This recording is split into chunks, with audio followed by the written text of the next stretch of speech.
புரட்சித் தலைவர் எம்ஜிஆர் பிறந்தநாளையொட்டி சென்னை எம்ஜிஆர் நகரில் நடைபெறும் மாபெரும் பொதுக்கூட்டத்திற்கு வருகை தரும் தமிழகத்தின் நாளைய முதலமைச்சரும் அதிமுகவின் பொதுச் செயலாளருமான எடப்பாடியார் அவர்களை வருக வருக என வரவேற்கிறோம். ஏஎம் காமராஜ் விருகை தெற்கு பகுதி கழக செயலாளர். இப்போது புதிய அறிமுகம் ஆச்சி ஹோட்டல் சாம்பார் 50 கிராம் ரூபாய் 20 மட்டுமே. எஸ், வீடு, ஸ்கூல்ஸ், ஹோட்டல்ஸ், ஸ்டோர் ரூம் இங்கெல்லாம் பார்ட்டிஷன் வால் கட்டணும்னாலும் இப்போ பில்டிங் போனஸோட first choice Renocon Rapid Wall Panels. News சேனலை ஓப்பன் பண்ணுறதுக்கே இப்போ இருக்கக்கூடிய காலகட்டத்தில் ரொம்ப பயமாக இருக்குன்னு சொல்லலாம். அதுவும் குறிப்பாக நேற்று நடந்த அந்த சம்பவம், நந்தனத்தில் நடந்த அந்த சம்பவம் அப்படிங்கிறது தலைநகரை மட்டும் இல்லை, தமிழகத்தையே அதிர வச்சிருக்கு அப்படின்னு பார்க்குறோம். அடுத்து இந்த பாலியல் ரீதியான ஒரு வன்முறை சம்பவம். இந்த செய்தி நீங்கள் பார்த்தோன்னே உங்களுக்கு மனசை தோணுன விஷயம்? இந்தியாவிலேயே பெண்களுக்கு அதிக பாதுகாப்பான மாநிலம் தமிழ்நாடு தான் முதல்வர் பேசினார. கொஞ்சம் கூட மனசாட்சி இல்லாமல் இப்போ எந்த தைரியத்தில் இவருக்கு யாரோ எழுதி கொடுத்து பேசுகிறாங்கன்னு வச்சுக்கிட்டா, அவர் பேசுகிறாருன்னு வச்சுக்கிட்டா கூட அவருக்கு அதுக்கு அர்த்தம் புரிஞ்சு பேசணும் இல்லையா? இந்த முத்துசெல்வம் என்பவர் பலமுறை அந்த பெண்ணை பாலியல் துன்புறுத்தி, ஏன்னா அவர் வீட்டிலேயே தங்க வச்சுருக்காரு, வேலைக்கும் கேன்டீனில் வேலை போட்டு கொடுத்துருக்காரு. அப்போது இங்கேயே தங்கிக்கன்னு சொன்னோன்னே பாவம் அவங்க தங்கறதுக்கு வேறு வழி இல்லாமல். இப்படிப்பட்ட இதில் முக்கியமான செய்தி என்னென்னா, அவர் திமுகவை சேர்ந்தவர் முத்துசெல்வம். அது மட்டும் இல்லாமல் ஒரு முக்கியமான திமுக எம்எல்ஏவுக்கு அவர் நெருக்கமானவர். இப்போ மறுபடியும் யார் அந்த சார் தான் அங்கே வருது. சாதாரணமாக ஒரு காமுகன் இருந்தால் கூட அது ஒரு பருவ பெண்ணை பார்த்தால் அவனுக்கு காமைச்சை அதிகமாக நியாயம் நம்ம சொல்லலை, நியாயப்படுத்தலை. குற்றம் எல்லா வகையிலும் குற்றம் தான். ஆனால் 8 வயது சிறுமியோ இல்லை 80 வயது கிழவியோ பார்த்து அவனுக்கு காமைச்சை வருகிறது என்றால் உளவியல் கோளாறு. உளவியல் கோளாறு எப்போ வருது? போதையினால் வருது. தமிழ்நாடு அதே மாசு தான் சொல்கிறாரு, 0 கஞ்சாவாக மாறி விட்டதுங்கிறாரு. 3 நாளில் முதல்வர் போன வாரம் தான் நாங்கள் 1 லட்சம் போதை மாத்திரை பிடிச்சோங்கிறாரு. இப்போ 1000 கொடுக்கலாமா 2000 கொடுக்கலாமா? ஏற்கனவே எதிர்க்கட்சித் தலைவர் எடப்பாடி பழனிசாமி அவர்கள் 2000 ரூபாய் அறிவிச்சிட்டார். ஃபார் எக்ஸாம்பிள் 3000 ரூபாய் நாங்கள் கொடுக்குறோன்னு திமுக அறிவிக்குது அப்படின்னா, இப்போ நடந்த குற்றங்கள் எல்லாத்தையும் மக்கள் மறந்துடுவாங்களா, பெண்கள் மறந்துடுவாங்களா? மறக்கலாம். ஏன்னு கேட்டால், என்றைக்குமே பாதிக்கப்பட்டவங்களுக்கு தான் வலியும் வேதனையும் தெரியும். அந்த பாதிக்கப்பட்டவர்கள்னா பாதிக்கப்பட்ட குடும்பங்களுக்கு தான் தெரியும். ஊருக்கு உபதேசம், குற்றங்களை அரசே தூண்டுகிறது, உடந்தையாக இருக்கிறது, இல்லை ஒரு வகையில் காரணமாகிறது. அந்த செவிலியர்கள் கிளம்பகத்தில் இறக்கி விட்ட மாதிரி. இப்படி இருக்கும்பொழுது நீங்கள் சமுதாயம் கெட்டுவிட்டது என்று சொல்லுவது ஒரு எக்ஸ்கியூஸ், எஸ்கேபிசம். அந்த எஸ்கேபிசம் அதில் ஓரளவு நியாயம் இருந்தால் கூட அதை ஏற்றுக்கொள்ள முடியாது. அரசியல்வாதிகளும் அதிகாரிகளும் தான் இந்த குற்றங்களுக்கு முற்றிலுமான காரணம். ஆதன் நேயர்களுக்கு அன்பு வணக்கம். இன்றைய சிறப்பு நேர்காணலில் நம்முடன் இணைந்திருக்கிறார் தமிழக அரசியலின் ஆசிரியர் திரு சக்தி சுந்தரராமன் அவர்கள். சார் வணக்கம். வணக்கம் வினோத், சொல்லுங்கள். சார், நியூஸ் சேனலை ஓப்பன் பண்ணுறதுக்கே இப்போ இருக்கக்கூடிய காலகட்டத்தில் ரொம்ப பயமாக இருக்குன்னு சொல்லலாம். அதுவும் குறிப்பாக நேற்று நடந்த அந்த சம்பவம், நந்தனத்தில் நடந்த அந்த சம்பவம் அப்படிங்கிறது தலைநகரை மட்டும் இல்லை, தமிழகத்தையே அதிர வச்சிருக்கு அப்படின்னு பார்க்குறோம். அடுத்து இந்த பாலியல் ரீதியான ஒரு வன்முறை சம்பவம். இப்போ இந்த சம்பவத்துடைய அந்த செய்தி நம்ம பார்க்கறதுக்கு முன்னாடி, இந்த செய்தி நீங்கள் பார்த்தோன்னே உங்களுக்கு மனசை தோணுன விஷயம்? அதிர்ச்சியாக இருந்தது. வழக்கம் போல் இந்த மாதிரி நிகழ்ச்சிகள், அதுவும் நந்தனம் சென்னையில் இருக்கக்கூடிய முக்கியமான பகுதி. அந்த கலைக்கல்லூரியில் கேன்டீனில் அந்த 20 வயசு பொண்ணு அரியலூர்லேருந்து வந்த பொண்ணை பண்ணியிருக்காங்க. எனக்கு இதை படித்த உடனே உடனே ஞாபகம் வந்தது, 2 நாளைக்கு முன்னால் 3 நாளைக்கு முன்னால் செங்கிப்பட்டியில் நடந்த மாநாட்டில் பெண்கள் வெல்லும் பெண்கள்னு, அந்த மாநாட்டில் இந்தியாவிலேயே பெண்களுக்கு அதிக பாதுகாப்பான மாநிலம் தமிழ்நாடு தான் முதல்வர் பேசினார். கொஞ்சம் கூட மனசாட்சி இல்லாமல், ஒன்றும் மனசாட்சி இல்லாமல் பேசுகிறாரு. இவ்வளவு நடந்துக்கிட்டு இருக்கு. தினம் நீங்கள் சேனலில் வாட்ஸ்அப்பை ஓப்பன் பண்ணுறதுக்கே பயமாக இருக்குது. அந்தளவுக்கு மோசமாக இருக்குது வாட்ஸ்அப்பு, எந்த செய்தி சேனல், பத்திரிகை எதுவாக இருந்தாலும். இப்போ எந்த தைரியத்தில் இவருக்கு யாரோ எழுதி கொடுத்து பேசுகிறாங்கன்னு வச்சுக்கிட்டா, அவர் பேசுகிறாருன்னு வச்சுக்கிட்டா கூட அவருக்கு அதுக்கு அர்த்தம் புரிஞ்சு பேசணும் இல்லையா? இப்போது அதோட நீங்கள் கனெக்ட் பண்ணி பாருங்கள். ஆளுநர் அவர்கள் உரையில் அமைதி பூங்காவாக இருக்கிறது தமிழகம்னு சொல்லும்போது அது ஒத்துக்க முடியாதுன்னு சொல்லி வெளியில் அந்த உரையில் கஞ்சா போதையில் இது வரைக்கும் எத்தனை பேர் பாதிக்கப்பட்டிருக்காங்க, எத்தனை பேர் இறந்துருக்காங்க, ஒரு நாளைக்கு 65 பேர் கஞ்சா அந்த போதையில் உயிரிழப்பது அல்லது காயப்படுவது, அதெல்லாம் ஒரு புள்ளிவிவரெலாம் கொடுத்தாரு. இவ்வளோ 1000 பேர் அப்படின்னு சொல்லி. அப்போது அதெல்லாம் வந்து முதல்வருக்கு தெரியாதா? தெரிந்து மறைக்கிறார் என்றால் அது ஒரு அது எவ்வளவு ரொம்ப மோசமான ஒரு மரபு. அவருக்கு தெரியவில்லை என்றால் அப்போது ஆட்சி வந்து அவர் அந்த கண்ட்ரோல் அவர் கையிலே இல்லை. அவருக்கே செய்திகள் வந்து தெரிவிக்கப்படவில்லை, இல்லை அவர் தெரிந்து கொள்ளவில்லை. இல்லை, எப்படி இருந்தாலும் ஒன்று தான். தெரிவிக்கப்படலைனாலும் அதிகாரிகள் தவறுன்னு சொல்லி விட்டுற முடியாது. ஒரு முதல்வர்னால் அந்த ஆளுமை இருந்தால் தான் அந்த இடத்துல வந்து உட்கார்றதுக்கான தகுதி யாருக்கு, எந்த முதல்வராக இருந்தாலும். இதை வந்து நம்ம வந்து ஏதோ ஸ்டாலின் அப்படிங்கிறதுனால ஐயா அவர்கள் அப்படின்னு சொல்லி நம்ம பேசலை. இதே தான் வந்து எடப்பாடி இருக்கும்போது ஸ்டெர்லைட்டில் வந்து அவர் தூத்துக்குடியில் அந்த மாதிரி 13 பேர் இறந்தாங்கன்றது நான் டிவியில் செய்தி பார்த்து தெரிஞ்சுக்கிட்டேன்னு சொன்னபோது திமுக வந்து மற்ற எதிர்கட்சிகள் வந்து விமர்சனம் பண்ணாங்க. ஒரு முதல்வர் வந்து டிவி பார்த்து தான் செய்திகளை தெரிஞ்சுக்கிறாருன்னா அப்போ காவல்துறை அவருக்கு வந்து என்ன பிரயோஜனம்னு கேட்டாங்க. அந்த கேள்வியில் நியாயம், நம்ம அந்த நியாயத்தை ஏற்றுக்கொண்டோம். யதார்த்தத்தில் அப்படி நடந்ததுன்னா கூட இல்லை, அப்போ வந்து டிஜிபி என்ன பண்ணியிருக்கணும், அந்த எஸ்பி அதாவது முறையாக எஸ்பி ஐஜிட்டு சொல்லி ஐஜி டிஜிபிட்டு சொல்லி முதல்வருக்கு முதல் செய்தி வந்திருக்கணும். டிவிலெலாம் ஃப்ளாஷ் ஆகிற சமயத்தில் முதல்வருக்கு தெரிஞ்சிருக்கணும். நியாயமான விஷயம். அதை விமர்சனம் செய்த திமுக இன்றைக்கி டெய்லி ஒன்று நடந்துக்கிட்டு இருக்கு. தைரியமாக அவர் வந்து இந்தியாவிலேயே பெண்களுக்கு அதிகமான பாதுகாப்பு உள்ள வந்து மாநிலம் தமிழ்நாடு என்று சொல்கிறார். இந்த நந்தனத்தில் வந்து பார்த்தீங்கன்னா அந்த கேன்டீனில் வேலை செஞ்சுருக்கு அந்த பொண்ணை வேலைக்குன்னு சொல்லி கூப்பிட்டு வந்துட்டு இந்த 50 வயதான முத்துசெல்வம் என்பவர் கேன்டீன், அவர் கிட்டத்தட்ட 10 வருடங்களுக்கு மேலாக அந்த கேன்டீன் அவர் தான் கான்ட்ராக்ட் எடுத்து நடத்துகிறாராம். 10 வருடங்களோ அதுக்கு மேலாகவோ. அவர் வந்து அவர் பயன்படுத்தி கொண்டது பாலியல் வன்முறை செய்ததோட அவருடைய நண்பர் யாரோ கார்த்திகேயன் ஒருத்தர், அதுக்கப்புறம் அங்கே சரக்கு மாஸ்டராக இருந்தவர். இப்படி பல நாட்கள் நடந்திருக்கு. இது ஏதோ ஒரு நாள் நிகழ்வு கூட இல்லை.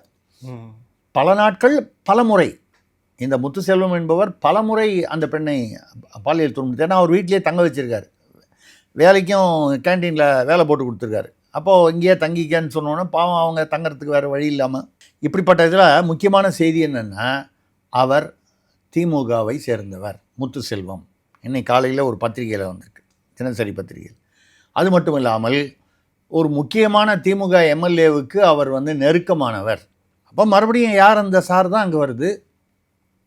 அண்ணா பல்கலைக்கழகத்தில் என்ன நடந்தது, ஞானசேகரனை வந்து பிடிச்சாங்க போனாங்க வந்தாங்கன்னா கூட ஞானசேகரனுக்கு சும்மா ஒரு மாவு கட்டு போட்ட மாதிரி ஒரு பாவலா பண்ணதை நீதிமன்றமே வந்து அதை வந்து கேள்வி கேட்டது. சும்மா மாவு கட்டு போட்டிங்களா, இல்லை அவருக்கு என்ன அப்படியா இருந்தால் எக்ஸ்ரே எடுத்திருப்பீங்களே அப்படின்லாம் நீதிமன்றம் கேள்வி கேட்டது. காலை ஒடிச்சிருந்தா எக்ஸ்ரே எடுத்திருப்பாங்க. அப்போ வெளியில் பார்க்கும்போது ஏதோ நாங்கள் வந்து குற்றம் செய்தவர்களை வந்து கடுமையாக கையாள்கிறோம்ன்ற ஒரு, எப்படி கையாளுவீங்க? சார் யார் அப்படிங்கிறத கொஸ்டின் வந்து இல்லைன்னு சொல்லிட்டீங்க, இருந்தால் கூட யாரும் நம்பலையே. தமிழ்நாட்டில் ஒருத்தன் கூட நம்பலை. யார் அந்த சாரில் சாரே இல்லை அப்படிங்கிறது நம்பலை. ரைட்டு. இப்போது இந்த நந்தனம் அரசு கல்லூரியில் ஒரு எம்எல்ஏக்கு நெருக்கமானவர் திமுகவில் இருப்பவர்னா எங்கே குற்றம் நடந்தால் வரிசையாக பாருங்கள். எங்கேயோ ஒரு இடத்துல திமுக நிர்வாகி தாக்குதல் நடத்தினார். எந்த வெளியூரில் பார்த்தீங்கன்னாலும் திமுக நிர்வாகி கடையில் பூந்து அடித்தார், திமுக நிர்வாகி ஏதோ ஒன்று கூட சேர்ந்து வெட்டினார். ரவுடிகள் அட்டகாசம். இப்போது ஒரு 10-15 நாளைக்கு முன்னால் பார்த்தீங்கன்னா சின்ன பசங்க எல்லாம் அந்த 16-17 வயசில் 3 பேர் 4 பேர் சேர்ந்து வெட்டினது. 3 பேரும் கூர்நோக்கு அந்த சீர்நோக்கு அந்த சீர்திருத்த பள்ளிக்கு அனுப்ப வேண்டிய சூழ்நிலை, ஜெயிலுக்கு அனுப்ப முடியாது. ஆனால் இந்த வயதில் 14 வயது 16 வயதில் வந்து அருவாள் எடுத்து வெட்டுவான், கஞ்சா அடிச்சுட்டு வெட்டுறான் அப்படின்னா அதுக்கப்புறம் அவனை சீர்திருத்த பள்ளிக்கு காமிச்சு அவன் அங்கே போய் இன்னும் ஃபர்தராக கிட்டு போய் இப்போ கூட வந்து ஏதோ ஒரு நிகழ்வு சென்னையில் தான் நினைக்கிறேன், புழலில் வந்து ஜெயிலில் வந்து சந்திச்சாங்களாம் வேறு ஆட்கள் ஏதோ குற்றங்களுக்காக தண்டனையாக விசாரணை கைதியாக போய் அவங்க ஒன்றா சேர்ந்து கேங்காக போய் யாரையோ ஒருத்தனை வெட்டியிருக்காங்க. இப்படி குற்றங்கள் இப்போது எங்கள் ஏரியாவில் நான் சொல்கிறது அடையாறு, அதாவது தரமணி, இதில் வந்து பார்த்திங்கன்னா இந்திரா நகர் ஃபர்ஸ்ட் அவென்யூவில் பார்த்தீங்கன்னா வடமாநிலத்தர், ஒரு வடமாநிலத்தை பீகாரை சேர்ந்த ஒரு இளைஞர், அவருடைய மனைவி குழந்தை, அந்த மனைவியை பாலியல் வன்முறை செய்திருக்கிறார். செய்தவர்களும் வடமாநிலத்தவர். மொத்தம் தமிழ்நாட்டில் தானே நடக்குது. வடமாநிலத்தவர் இங்கே வந்தால் அவங்களுக்கெல்லாம் என்ன வேலை செய்கிறதுக்கு தான் நம்ம வந்து அனுமதி கொடுக்கலாமே தவிர குற்றம் செய்வதற்கு ஏதாவது அனுமதி உண்டா? குற்றம் செய்வதில் வட மாநிலத்தவர் தமிழர் என்ற அதெல்லாம் ஒன்றும் வித்தியாசமெல்லாம் இல்லை. அப்படி இருக்கும்போது ஏற்கனவே ஆந்திராவிலேருந்து ஒருத்தர் வந்து ஒரு அந்த கும்மிடிப்பூண்டி பார்டரில் வந்து ஒரு சிறுமியை வந்து பாலியல் வன்முறை செய்துவிட்டு ஓடி விட்டார்னு சொல்லிட்டு 14 நாள் பிடிச்சி அதே டிஷர்ட்டோட எங்கேயோ ரயில்வே ஸ்டேஷனில் பிடிச்சாங்கன்னு ஒரு கதை சொன்னாங்க. அந்த மாதிரி இந்த வட மாநிலத்தூரில் பார்த்தீங்கன்னா அந்த அவரை வந்து மூட்டையாக கட்டி போட்டது மட்டும் இல்லாமல் ரசாயன இது மூலமாக தடயங்களையும் அழித்திருக்கிறார்கள் குற்றவாளிகளை பிடிச்சதுக்கப்புறம் தான் பிடிச்சிட்டாங்க, ரைட்டு. பிடிச்சதுக்கப்புறம் தான் அந்த குழந்தையுடைய சடலமும் கிடைத்திருக்கிறது. எங்கேயோ ஒரு காவாலில் எங்கேயோ போட்டு அந்த மனைவியாகப்பட்ட அவரை வந்து அந்த கணவருக்கு எதிராக அவர் கண் முன்னாலேயே வன்புணர்வு செய்திருக்கிறார். அந்த குழந்தையை வந்து செவுத்தில் மோதி கொண்டு இருக்காங்க. இது யார் வட மாநிலத்தவரோ? ஏன்னா வட மாநிலத்தவர்னு சொல்லும்போது அவங்க தான் ஏதோ வந்து கல் மனசுக்காரங்க அப்படின்லாம் நம்ம அப்படிலாம் சொல்லலை. தமிழ்நாட்டில் இருக்கிறவங்க செய்யலையா? எல்லாரும் தான். அதாவது குற்றங்கள் நிகழ்கின்றன, யார் செய்தாலும் குற்றங்கள். இதை வந்து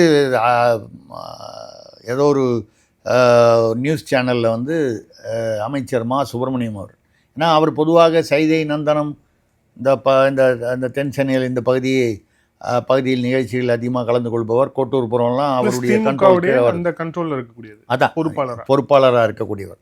ஏன்னா அப்போ வரும்போது தானே கோட்டூர் புறத்தில் ஞானசேகரன் வந்து கோட்டூரில் நிர்வாகியாக இருந்தாரேன்னு சொல்லி வரும்பொழுது மாசுவுடைய பெயர் வந்து யார் அந்த சாரோட இணைத்து வந்து வெளியே மட்டும் இல்லாமல் இவரை எப்படி நிர்வாகியாக இருப்பதற்கு மாசு என்ற பொறுப்பாளர் எப்படி இந்த மாதிரி ஆற்றில் வைத்து கொண்டிருக்கிறார் என்ற கேள்வி வந்தது. இப்போ பார்த்தீங்கன்னா கேட்குறாங்க, தரமணியில் இந்த மாதிரி ஒரு நடந்திருக்க வட மாநிலத்தில் 3 பேர் குடும்பத்துடன் கொலை. எங்கே, எப்போ, தரமணிலையா, என்ன நடந்துச்சுன்னு கேட்குறாரு நிருபர்கள்ட்ட. பாலிமர் நியூஸ்லேருந்து கேட்குறாங்க. அந்த செய்திகள் இப்போ தான் பார்த்தேன். ஒரு அமைச்சருக்கு வந்து சென்னையில் தான் பொறுப்பாளராக இருக்கக்கூடிய ஒரு பகுதியில் அது வந்து ஒரு அதாவது செக்ஸுக்காக நடைபெற்ற ஒரு கொலை. அந்த பெண்ணை வன்புணர்வு செய்யணுன்றதுக்காக கணவரை அடித்து போட்டுட்டு அந்த பெண்ணையும் கொலை பண்ணிவிட்டு 2.5 வயசு குழந்தையோ அது செவுத்தில் மோதி கொண்டுட்டு கொடூரமாக யார் செய்திருந்தாலும் இது வந்து அமைச்சருக்கே தெரியல. அப்போ நீங்கள் வந்து முதலமைச்சர் வந்து தமிழ்நாடு தான் வந்து பெண்களின் பாதுகாப்பில் முதலிடத்தில் இருக்கிறது இந்தியாவிலேயே அப்படின்னு சொன்னால், அமைச்சருக்கு அவர் பொறுப்பாக இருக்கக்கூடிய பகுதியில் நடந்த ஒரு மிகப்பெரிய சம்பவம் தமிழ்நாடு முழுக்க இந்த எந்த டிவியில் ஓப்பன் பண்ணாலும் இந்த வட மாநிலத்தவர் நேத்திக்கு இல்லை முந்தா நேத்திக்கு அன்றைக்கி 2 நாளாக வந்து அதுதான் செய்தி. அப்படிப்பட்ட செய்தி பொறுப்பால் இருக்கக்கூடிய ஒரு அமைச்சருக்கு தெரியல.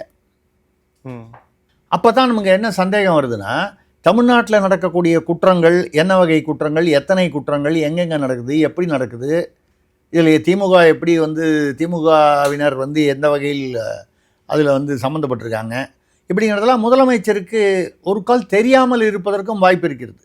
அதுதான் சொன்னேன், 2மே குற்றம். தெரியாமல் இருந்தால் இக்னரன்ஸ் வந்து இஸ் ஆல்சோ எ கிரைம். அந்த அளவுக்கு வந்து தெரியாமல் இருந்தால் அப்போ வந்து அந்த நாற்காலிக்கு அவப்பெயர், முதல்வர் நாற்காலிக்கு அவப்பெயர், இது கூட தெரியலையா அப்படின்னு. இது யார் எந்த கட்சி ஆண்டாலும் இதே கேள்வி தான். இல்லை வந்து அவர் தெரிஞ்சு இப்படி சும்மா வந்து அந்த இதுக்காக சொல்கிறாரு. அது இப்போ வந்து அந்த மாநாடு நடத்துனது வந்து உண்மையிலேயே சொல்லப்போனால் கனிமொழி அவர்களை திருப்திப்படுத்தணும். மகளிர் அணி தலைவியாக இருக்காங்க, அவங்க வந்து மாநில அரசியலுக்கு வரணும்னு விரும்புகிறாங்கன்னு செய்திகள் வருது. கொஞ்சம் அவர்களை என்ன சொல்கிறது, ஸ்லோ டவுன் பண்ணணும் அப்படின்றதுக்காக இந்த செலவு பூரா. ஏன்னா எங்கள் ஊர் தானே, என் தஞ்சாவூர்னா எங்கள் சொந்த ஊர் தானே. நமக்கு அங்கே இப்போ மற்ற இடத்துலேருந்து வர செய்திகளை விட சொந்த ஊர்லேருந்து வரக்கூடிய செய்திகள் இன்னும் கொஞ்சம் வேகமாக வரும், இன்னும் துல்லியமாகவும் வரும். ஒரு ஆளுக்கு வந்து 300 ரூபா கொடுத்து கூப்பிட்டு வந்திருக்காங்க ஒரு பெண்ணுக்கு. அதில் வந்து பூரா செலவையும் வந்து புதுசாக வந்திருக்காரு அண்ணன் வைத்திலிங்கம். கொள்கை கொத்தவரங்க எல்லாம் தூக்கி போட்டு திடீர்னு இங்கே வந்துட்டார்ல, வைத்திலிங்கம் அவர்கள் தான் ஃபுல்லாக செலவு. வழக்கமான திமுகவுடைய பாணி. செலவா அப்பா நீ பார்த்துக்குப்பா, ஜெகத் நீ பார்த்துக்க, ஏவாவேல் நீ பார்த்துக்க, செந்தில் பாலாஜி பார்த்துக்கங்கிற மாதிரி இந்த மாநாடு ஃபுல்லாக வைத்திலிங்கம் செலவான். எங்கே இந்த திருப்பூர்லேருந்து கருப்பு பேண்ட்டு சிவப்பு டிஷர்ட்டு போட்டு இந்தி பெண்களை கூட்டு வந்து கேட்டால் இந்தி பெண்கள் படை வெல்லும் தமிழ் பெண்கள். அதில் ஏன் தமிழ் பெண்கள் எங்கே இந்தி பெண்கள் வராங்க? நம்ம வந்து மாநாட்டுக்கு அவங்க வரக்கூடாதுன்னு சொல்லலை, அவங்க நடமாடக்கூடாதுன்னு சொல்லலை. வெல்லும் தமிழ் பெண்கள்னு மாநாடு வச்சுட்டு திருப்பூர்லேருந்து நல்லா தெரியுது அவங்கள வந்து அவங்க அந்த ஃபேக்ட்ரியில் வேலை பார்க்குறவங்க நீங்கள் வந்து அந்த ஃபேக்ட்ரி முதலாளியை கூப்பிட்டு எவ்வளோ பேர் 500 பேர் இருக்காங்களா, ஒரு 300 பேர் அனுப்பிச்சி வை, நான் அனுப்பி வைக்க போகிறேன். அவங்களுக்கு ஏதோ பேண்ட்டு சட்டெல்லாம் வாங்கி கொடுத்து 300 ரூபா ஒரு நாளைக்குன்னா இந்த செலவு பூரா வைத்திலிங்கம் அது கொடுத்துட்டு போகிறாரு. அவர் புதுசாக வந்திருக்காரு, ஒருத்தநாடு அவர் எம்எல்ஏ வாக்கி அமைச்சராக்கிடுவாங்க. வழக்கம் போல் திமுக மீண்டும் ஆட்சிக்கு வந்தால், வருவாங்களா இல்லையா நமக்கு தெரியாது, மக்கள் தீர்ப்பு, பட்டு வந்தால் வைத்திலிங்கம் நிச்சயமாக அமைச்சராவார். லிஸ்ட்டில் ஏற்றிக்கலாம். அதிமுகவிலிருந்து திமுகவுக்கு வந்த அமைச்சர்கள் வந்து போகிற போக பார்த்தா மறுபடியும் இப்படியே இது மாதிரி வந்துட்டு இருந்தால் மொத்தம் 35 அமைச்சர்கள்னால் இப்போ தான் 3ல் ஒரு பகுதி வந்து அதிமுக விங்குன்னு ஒன்று வைக்கலாம். செந்தில் பாலாஜி, சேகர் பாபு வரிசையாக இருக்காங்க. ராஜகண்ணப்பன், KKSSR, அனிதா ராதாகிருஷ்ணன். ஒரு கட்டத்தில் அநேகமாக மறுபடியும் இவர்கள் ஆட்சிக்கு வந்தால் அந்த ஆட்சியில் வந்து பெரும்பான்மையானவர்கள் வந்து அதிமுகலேருந்து வந்தவங்களாக இருப்பாங்க. அப்போ திமுகலேயே இருந்தால் என்னென்னா நீங்கள் வந்து வழக்கம் போல் போஸ்டர் ஓட்டிகிட்ருங்க, இல்லை வந்து சொல்கிறத மட்டும் செஞ்சுக்கிட்டுருங்க. அதிமுகலேருந்து வந்தால் தான் உங்களுக்கு வந்து அதிக வாய்ப்பு, இல்லை முக்கியமான துறைகள் அப்படின்றது. நான் திமுகன்னு பார்க்காம இது எந்த கட்சியிலையுமே இது வந்து ஒரு ஆரோக்கியமான சூழ்நிலை இல்லை. தலைநகர் சென்னையில் நடக்கக்கூடிய மிக முக்கியமான ஒரு 2வது சம்பவமாக இதை எடுத்துக்கலாம். முதல்ல அண்ணா யூனிவர்சிட்டியில் நடந்தது, இப்போது வந்து இங்கே நடக்குது. ஸோ அப்போ தலைநகருக்குன்னு ஒரு பாதுகாப்பு, தலைநகர் அப்படின்னு ஒரு மதிப்பு இருக்குல்ல, அது இப்போ போயிடுச்சா?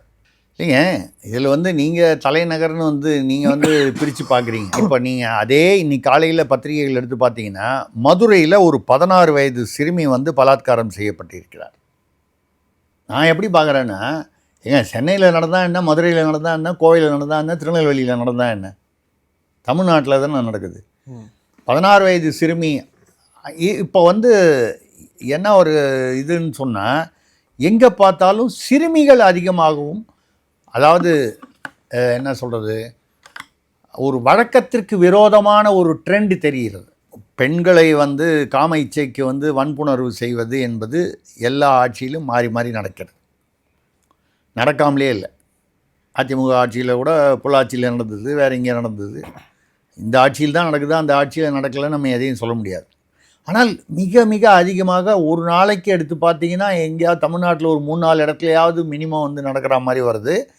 சிறுமிகள் அதிகமாக பாதிப்புக்குள்ளாகிறார். 2வது இதில் இன்னொரு சிமிலாரிட்டி வந்து என்னென்னா, அண்ணா யூனிவர்சிட்டிக்கு இருக்கும், 2மே காலேஜ் கேம்பஸ். ஆமாம், அதான் சொல்கிறேன். அப்போது கல்லூரிகளிலேயே பாதுகாப்பு இல்லை என்றால் பள்ளிகளில் இல்லை, கல்லூரிகளில் இல்லை. இன்றைக்கும் வந்து அந்த கள்ளக்குறிச்சியில் ஒரு பெண் மேலிருந்து விழுந்த அந்த உயிர் சில வருடங்களுக்கு முன்னால் இருந்தது. அது இன்னும் அதில் நிறைய கேள்விக்குறிகள் வந்து ஸ்ரீமதி அந்த கேள்விக்குறிகள் வந்து இன்னும் விடைகள் கிடைக்கவில்லை. வேங்கை வயலுக்கு வேறு ஒரு விஷயத்தில் எப்படி விடை கிடைக்காமல் இருக்கிறதோ அதே மாதிரி தான் அந்த கள்ளக்குறிச்சி விஷயத்துலையும்.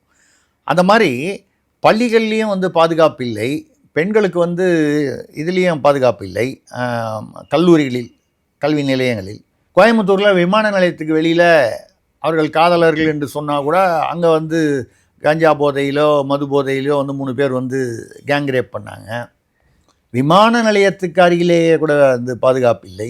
ஏன் இதெல்லாம் சொல்கிறோன்னா, இதெல்லாம் வந்து மக்கள் அதிகமாக வந்து பள்ளிகள்லாம் பெற்றோர்கள், ஆசிரியர்கள் இவங்கெல்லாம் இருப்பாங்க, பல்கலைக்கழகம், கல்லூரி. அந்த கேன்டீன்லேயே வச்சு பல தடவை வந்து இந்த முத்துசெல்வம் வந்து ஓனர் வந்து வன்புணர்வு செய்திருக்கிறார் அந்த பெண்ணை, இந்த நந்தனம் கல்லூரி. அதில் கேன்டீன்லேயே வச்சு கூட பண்ணியிருக்கார் சில நாள். அப்போ கேன்டீனில் வச்சு பண்ணும்போது அப்போ கல்லூரி லீவா விடுமுறையாக இருந்தால் கேன்டீன் திறக்கக்கூடாது, திறக்கிறதுக்கு வேலை இல்லை. அப்போ கல்லூரி இயங்கி கொண்டிருக்கும் பொழுதே அப்படின்னா நடமாட்டம் இருக்கிறது. இப்போ பள்ளி, கல்லூரி, விமான நிலையம், பஸ் ஸ்டாண்டு, இப்படி ரயில்வே நிலையம், பொதுவான இந்த மாதிரி மக்கள் நடமாட்டம் அதிகமாக இருக்கும் இடத்தில் 2 விஷயம் நம்ம கவனிக்க வேண்டியது என்ன இருக்குன்னா, ஒன்று போதை அடிப்படையில் காரணமாக இருக்குது. 8 வயது சிறுமியிலேருந்து 80 வயது. சரி, எங்கேயோ ஒரு காட்டில் சொல்லி பொறுக்க போகிற ஒரு மூதாட்டிக்கும் வந்து, அதாவது இந்த வகையிலும் பாதுகாப்பு இல்லை. அது நகை போட்டாங்க, ஏதோ இன்றைக்கி கிட்டத்தட்ட ஒரு பவுன் வந்து 1,50,000 ரூபா கிட்ட போயிடுச்சு. அந்த மாதிரி நகைக்காக பொருளுக்காக வந்து ஒரு கொலையோ இல்லை வந்து ஒரு காயப்படுத்தலோ நடக்குதுன்றதை தாண்டி 80 வயது கிழவியை வந்து மூதாட்டியை வந்து வன்புணர்வு செய்கிறான் என்றால் நிச்சயமாக அவன் போதைக்கு அடிமையாக தான் இருக்கணும். சாதாரணமாக ஒரு காமுகன் இருந்தால் கூட அது ஒரு பருவ பெண்ணை பார்த்தால் அந்த அவனுக்கு காமைச்சை அதிகமாக நியாயம் நம்ம சொல்லலை, நியாயப்படுத்தலை. குற்றம் வந்து எல்லா வகையிலும் குற்றம்தான். ஆனால் 8 வயது சிறுமியோ இல்லை வந்து 80 வயது கிழவியோ பார்த்து வந்து அவனுக்கு காமைச்சை வருகிறது என்றால் உளவியல் கோளாறு. உளவியல் கோளாறு எப்போ வருது? போதையினால் வருது. இது ஒரு தமிழ்நாடு வந்து அதே மாசு தான் சொல்கிறாரு, 0 கஞ்சாவாக மாறி விட்டதுங்கிறாரு. 3 நாளில் முதல்வர் வந்து போன வாரம் தான் நாங்கள் 1 லட்சம் போதை மாத்திரை பிடிச்சோங்கிறாரு. வேதாரண்யத்திலிருந்து இலங்கைக்கு போனது வந்து மிகப்பெரிய அளவில் வந்து கஞ்சாவும் போதை மாத்திரைகளையும் பிடிச்சிருக்காங்க. எங்கள் இலங்கையில் எங்கேருந்து வந்ததுன்னா வேதாரண்யத்துலேருந்து. இப்படி தானே போவோம். ஜாஃபர் சாதிக் அப்படி தானே சிக்கினார். மணிப்பூர், மியான்மார்லேருந்து மணிப்பூர் வந்து மணிப்பூர்லேருந்து தமிழ்நாட்டுக்கு வந்து தமிழ்நாட்டிலேருந்து இவர் பேக் பண்ணி இலங்கைக்கு அனுப்புறது தான் ஒரு தமிழ்நாட்டிலையும் அதை வந்து விநியோகப்படுது. அதை தவிர இலங்கைக்கு அனுப்புகிறாங்க. நம்ம கெட்டதும் இல்லாமல் பக்கத்து நாட்டுக்காரனையும் சேர்த்துக்கிட்டுக்கிறோம். அதுவும் இலங்கைக்கு எங்கே போகும்? இங்கேருந்து படகுல போகுதுன்னா முதல்ல போகிறது வந்து யாழ்ப்பாணம் பகுதி, தமிழர்கள் அதிகமாக வாழும் பகுதிக்கு. அப்போ இந்த திமுக ஆட்சியில் தமிழ்நாட்டில் இருக்கக்கூடிய வாழக்கூடிய தமிழர்கள் என்று சொல்லக்கூடிய தமிழர்கள் தமிழ்நாட்டு வாசிகள் மட்டும் பாதிக்கப்படலை. பக்கத்தில் இலங்கையில் உள்ள இலங்கை மக்கள், குறிப்பாக வந்து தமிழர்கள், ஏன்னு கேட்டால் இங்கேருந்து படகுல போய் அங்கே போய் சேர்க்கணுன்னா யாழ்ப்பாணம் இந்த பகுதி தான் வரும், தமிழர்கள் பகுதி தான் முதல்ல வரும். அப்போ தமிழர்களை சர்வதேசமாகவும் வந்து எந்த நாட்டுக்கு போனாலும் தேடி கண்டுபிடிச்சி போதைப் பொருளை சப்ளை பண்ணி ஒன்று அப்போ அங்கேயும் வந்து போதைப் பொருள் வந்து அங்கேயும் குற்றங்கள் அதிகமாக தானே செய்யும். இல்லை, ஆனால் இதில் அரசியலை தாண்டி இருக்கக்கூடிய சில பார்வைகளை வந்து அதையும் நம்ம டிஸ்கஸ் பண்ணலாம். அப்படின்ட்டு என்னென்னா, இது வந்து திமுக ஆட்சி மீதான ஒரு கோளாறு அப்படின்னு தான் அரசியல் ரீதியான விமர்சனங்கள் வருகின்றன. ஆனால் இன்னொரு பக்கத்தில் சமுதாயமே அந்த மாதிரியான ஒரு நிலைக்கு வந்து மாறிக்கொண்டிருக்கிறது. சமுதாயத்தோடைய ஒரு மனநிலையே அந்த மாதிரி மாறிக்கொண்டிருக்கிறது. எல்லாத்துக்குமே அரசை குறை சொல்ல முடியாது அப்படிங்கிற ஒரு பார்வையும் வந்து வைக்கிறாங்க. இல்லை, நான் வந்து அதை வந்து முற்றிலுமாக நீங்கள் சொல்லுவோம் அந்த வாதத்தை நிராகரிக்க முடியாது. சமுதாயம் சீரழிந்து வருகிறது, ஒரு அவலப்பாதையை நோக்கி பயணிக்கிறது. அதனால் வந்து இன்றைக்கி குற்றங்கள் அதிகரிக்கின்றன என்பது ஏற்றுக்கொள்ளக்கூடிய வாதம்தான். ஆனால் அதை ஒரு எக்ஸ்கியூஸாக, சமாதானமாக எந்த அரசும் வந்து அதை சொல்லக்கூடாது. சமுதாயம் இப்படி தான் இருக்குன்னா எதுக்குங்க அரசு, எதுக்கு காவல்துறை? இங்கே தான் ஜெயலலிதா அவர்களுடைய உதாரணம் சொல்லப்படுது. ஏன் சமுதாயம் வந்து அப்படி தான் இருக்குது, மோசமாக இருக்குது, அப்படி தான் இருக்கும் அப்படின்னா அப்போ காவல்துறையை கலைச்சிடலாமா? என்ன பண்ணாலும் காவல்துறை எவ்வளோ ஸ்ட்ரிக்டாக இருந்தாலும் வந்து கொலைகள் நடக்க தான் நடக்கும், ரவுடிகள்லாம் அடிச்சுக்கு தான் அடிப்பான், போலீஸ்காரனையும் அடிப்பான். இப்போ கூட ஒரு ஒரு நசீர் அகமது யாரோ ஒரு காவல்துறையில் ஒருத்தர் 17 கிலோ கஞ்சா கடத்தினார்னு கைது. இப்போ நீங்கள் சமுதாயத்தை குறை சொல்லுவீங்களா? சமுதாயத்தையும் குறை சொல்லலாம், நான் இல்லைன்னு சொல்லலை. ஆனால் சமுதாயத்தை குறை சொல்லிவிட்டு அரசு அதிகாரிகளோ அரசியல்வாதிகளோ எந்த அரசாக இருந்தாலும் காவல்துறையோ தப்பித்து கொள்வது என்பது நியாயம் இல்லை. இல்லை, அது எப்படி ஆட்சியாளர்களுக்கு தகுந்த மாதிரி இந்த குற்றவாளிகளோட மனநிலை மாறுது? ஏன்னா நிறைய பெண்கள் சமூகத்தில் போடும்போது, ஜெயலலிதா அவர்கள் இருந்தபோது தமிழகத்தில் பெண்களுக்கான பாதுகாப்பு அப்படிங்கிறது இருந்தது. இந்த பிங்க் பெட்ரோல் அப்படிங்கிற அந்த ஒரு விஷயத்தை வந்து, பெட்ரோல் அப்படிங்கிற ஒரு விஷயத்தை அவங்க கொண்டு வந்தாங்க, இந்த ரோந்து வாகனங்கள். ஏன் முதல்ல மகளிர் காவல் நிலையம் கொண்டு வந்ததே ஜெயலலிதா அவர்கள் தானே. ஏன்னா அது வந்து நான் ஏன் அவ்வளோ ஆல் போலீஸ் ஸ்டேஷன் இல்லை, ஆல் உமன் போலீஸ் ஸ்டேஷன் ஏன் வந்து அதை நான் வந்து அழுத்தமாக சொல்கிறேன்னா, இங்கே அது வந்து நான் அப்போ வந்து இந்தோனேஷியாவில் இருக்கும்பொழுது ஜனாதிபதி அவர்களுக்கு, மேகவதி சுகர்ணோபுத்திரி அவர்களுக்கு கௌரவ ஆலோசகராக இருந்தேன். அப்போது தமிழ்நாட்டில் இப்படி நடக்குதுன்னா நான் கௌரவ ஆலோசகர்னா சொல்கிற மாதிரி ஏதாவது ஆலோசனை சொன்னால் தானே ஆலோசகர். நல்ல விஷயமாக நமக்கு எதோ தெரிஞ்சது சொல்லணும். எங்கள் தமிழ்நாட்டில் இப்படி ஒன்று நடந்திருக்குன்னு ஒரு நோட் போட்டு அவங்க ஊர் பாட்சியில் போட்டு கொடுத்தேன். நீங்கள் நம்ப மாட்டீங்க, ஜெயலலிதா அவர்கள் வந்து செய்ததை அந்த விவரங்களை தெரிந்து கொண்டு ஜகார்த்தா இந்தோனேஷிய தலைநகரில் ஆல் விமன் போலீஸ் ஸ்டேஷன் ஜனாதிபதி ஏற்பாடு செய்தார்கள். இது இந்த மாதிரி ஜெயலலிதா செய்தார்கள் என்ற அந்த விவரத்தை வந்து அவருக்கு அளித்த அந்த ஒரு பெருமையை நான் வந்து ஏற்றுக்கொள்ளலாம். நம்ம மூலமாக ஒரு சின்ன அது வந்து வந்தபோது, அது மட்டும் இல்லாமல் அவர்களுடைய கணவர் அவரும் வந்து அரசியல்வாதி, அவர் தான் பொதுச் செயலாளர் அந்த கட்சி தாஃபிக் இமாஸ். அவர் சென்னை வரும்பொழுது இதற்காக ஜெயலலிதாவை சந்தித்து நன்றி சொல்லணும்னு விருப்பப்பட்டார். நான் தான் கூட்டு போய் மொழிபெயர்ப்பாளராக இருந்தேன் செக்ரட்டேரியட்டில். ஜெயலலிதா முதல்வராக இருந்தபோது 2000 அப்போ சங்கர்னு சீஃப் செக்ரட்டரி இருந்தார், முத்துகருப்பன் வந்து கமிஷனராக இருந்தார். ஏன் ஞாபகம் இருக்குன்னா முத்துகருப்பன் தான் வந்து கூட்டு போனார் ஹோட்டலில் வந்து கமிஷனர் ஆஃப் போலீஸ். அப்போது நீங்கள் கேட்குற கேள்விக்கு வருவோம், எதற்காக இதை சொல்கிறேன்னா, அது எப்படி ஜெயலலிதா காலத்தில் சமுதாயம் வந்து கெட்டு போகாமல் இருந்ததா? சமுதாயம் வந்து கெட்டுப்போய் கொண்டிருக்கிறது அப்படின்னு நீங்கள் பொதுவாக ஒரு சொல்லும்போது இது எல்லாருக்கும் பொதுவானது, யார் தலைவராக வந்தாலும் பொதுவானது. அது கெட்டுப்போகிற சமுதாயம் வந்து ஜெயலலிதாவை பார்த்து பயப்படுகிறது, ஸ்டாலினை பார்த்து பயப்படவில்லை என்ற அப்படின்ற ஒரு அர்த்தத்தில் ஒரு விவாதம் போனால் விவாதத்தின் முடிவு என்னங்கிறத நம்மளே தீர்மானிக்கலாம். ஸோ ஜெயலலிதா மீது பயம் இருந்தது, அதை தான் சொல்கிறேன். அப்படின்னு நீங்கள் வச்சுக்கலாம். இல்லை ஸ்டாலின் மீது பயம் இல்லை, நான் ஸ்டாலினை வந்து ஏதோ அவரை வந்து அவருடைய இதை வந்து தரம் தாழ்த்தி பேச வேண்டும் என்ற எண்ணம் இல்லை. ஆனால் ஒரு அரசில் ஒரு தினசரி இப்படி குற்றங்கள் அதிகமாகுது என்றால் கண்டிப்பாக ஆள்பவர்களுக்கு தான் அந்த எப்படி வந்து தமிழ்நாடு பொருளாதாரத்தில் வந்து எத்தனையாவது மாநிலமாக இருக்கிறதுன்னு நம்ம நீங்களாக போய் வந்து பொருளாதாரத்தை வந்து சீர் பண்ணீங்க, அதிகாரிகள் தானே பண்ணாங்க. ஏதோ ஒரு லெவலில் அந்த பெருமையை நம்ம எடுத்துக்கிறோம்ல. அப்போ வரக்கூடிய குற்றச்சாட்டுகளையோ வந்து குறைபாடுகளையோ விமர்சனங்களையோ அதையும் தானே ஏற்றுக்கணும். பெருமை வந்தால் மட்டும் எனக்கு பிரச்சனை வந்தால் சமுதாயம் காரணம் அப்படின்னு சொல்கிறது வந்து நியாயமே இல்லையே. அப்போ சமுதாயம்னா நீங்கள் காவல்துறையில் இதெல்லாம் இல்லைங்க. போதைப் பொருட்களை அதிகமாக நடமாட விட்டதுனால தான் சமுதாயம் வீணாக போச்சு. நீங்கள் கேட்ட கேள்விக்கு சரியான பதில் என்னென்னா, சமுதாயம் வீணாய் போய்கொண்டிருக்கிறது அப்படின்னால் போய்கொண்டிருக்கிறது, அதற்கு காரணம் என்ன? இந்த தலைமுறையே அப்படி தான் இருக்குது அப்படிலாம் நீங்கள் வந்து சொல்லிட முடியாது. இந்த தலைமுறையிலையும் வந்து இன்றைக்கும் வந்து கடவுள் நம்பிக்கை குறைந்து விட்டதா? நாளுக்கு நாள் வந்து எந்த கோயிலாக இருந்தாலும் லட்சக்கணக்கில் போன வருஷம் 3 லட்சம் பேர் போனாங்க அந்த திருவிழாவுக்குன்னா, இந்த வருஷம் 4 லட்சம் பேர் போகிறான். அது எதுக்காக நம்ம கடவுள் நம்பிக்கையோடு அதை இணைக்கிறோன்னா, கடவுள்னு போகும்பொழுது கொஞ்சம் அந்த ஒழுக்கங்கிற ஒரு பயம். மதம் என்பதே மனக்கட்டுப்பாடு வர வேண்டும் என்பதற்காக, ஒழுக்கம் வர வேண்டும் என்பதற்காக ஒரு கோடு போட்டது தான் அந்த மதம்.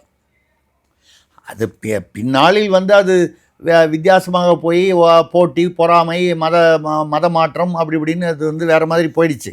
ஆனால் மதம் என்று உருவானது காரணம் என்ன? அந்த சுய ஒழுக்கம், கட்டுப்பாடு இதெல்லாம் வரணுன்னா மதத்தின் பெயரால், கடவுள் நம்பிக்கையின் பெயரால் அவனுக்கு சில சுய கட்டுப்பாடுகள். இது செஞ்சால் தப்பு. சின்ன வயசுலேயே என்ன சொல்லி வளர்க்குறோம்? இது பாவம், இது புண்ணியம். நான் இந்து மதத்தை பற்றி பேசுகிறேன்.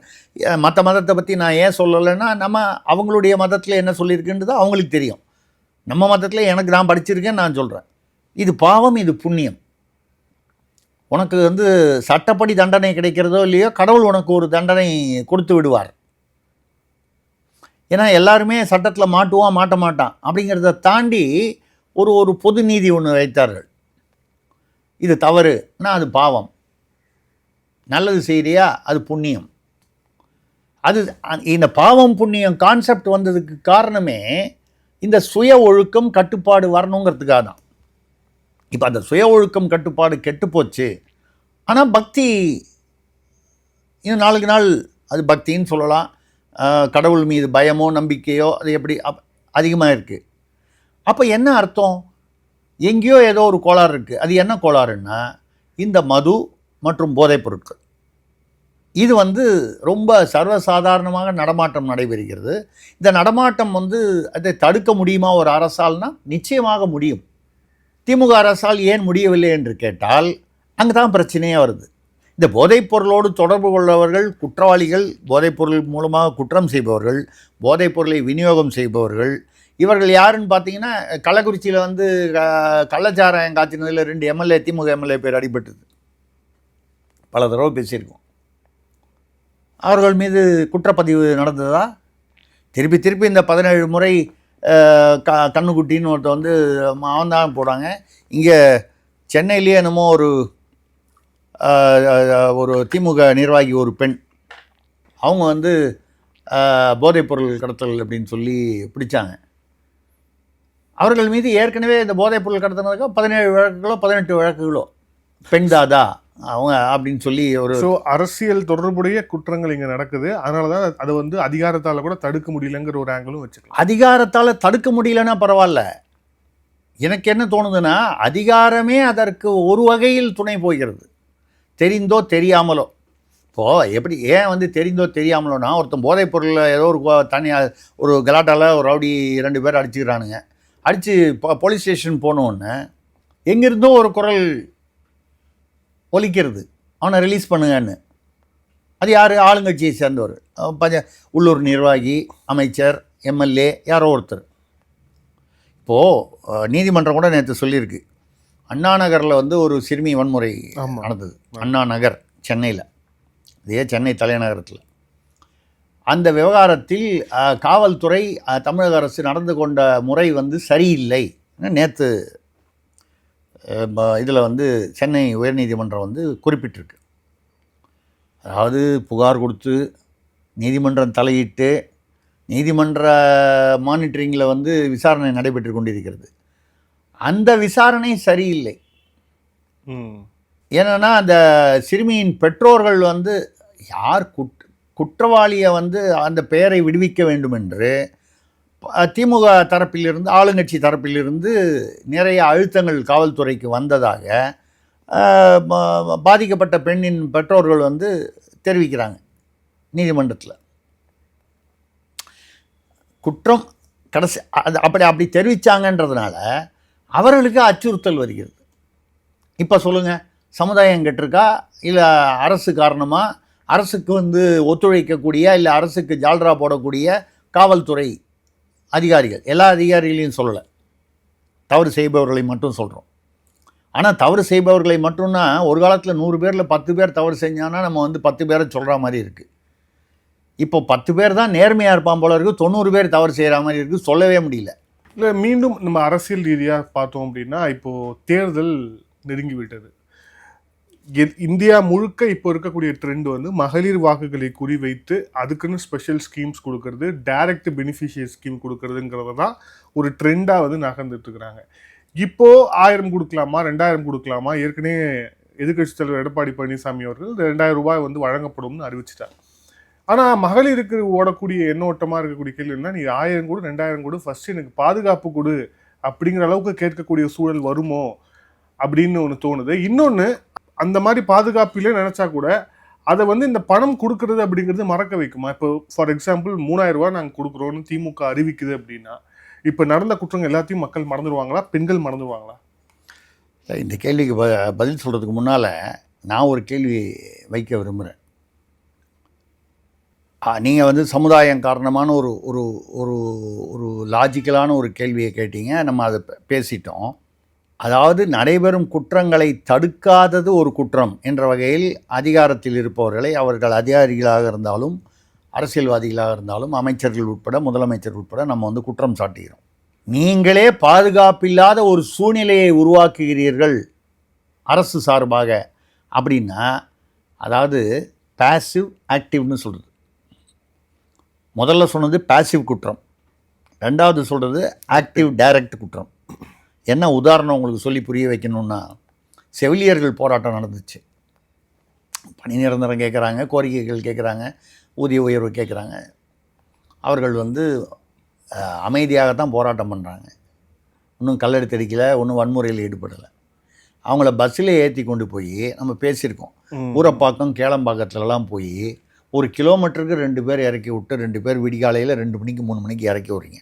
மொத்தமாக 20-30 பேர் இறக்கி விட்டால் கூட பரவாயில்ல, 2 பேர் இங்கே, அப்புறம் ஒரு 2-3 பேர் அங்கே, அப்புறம் 2-3 பேர் கொஞ்சம் தள்ளி, விடிகாலையில் 3 மணிக்கு.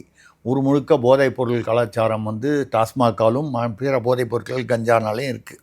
இந்த சமயத்தில் இந்த செவிலியர்களை இப்படி கொண்டு போய் இறக்கி விடுவது, அப்போ அவர்களை பாதுகாப்பில்லாத சூழ்நிலையில் குற்றங்கள் நிகழ வேண்டும் என்று அரசே விரும்புகிறது என்று ஏற்றுக்கொள்ளலாமா?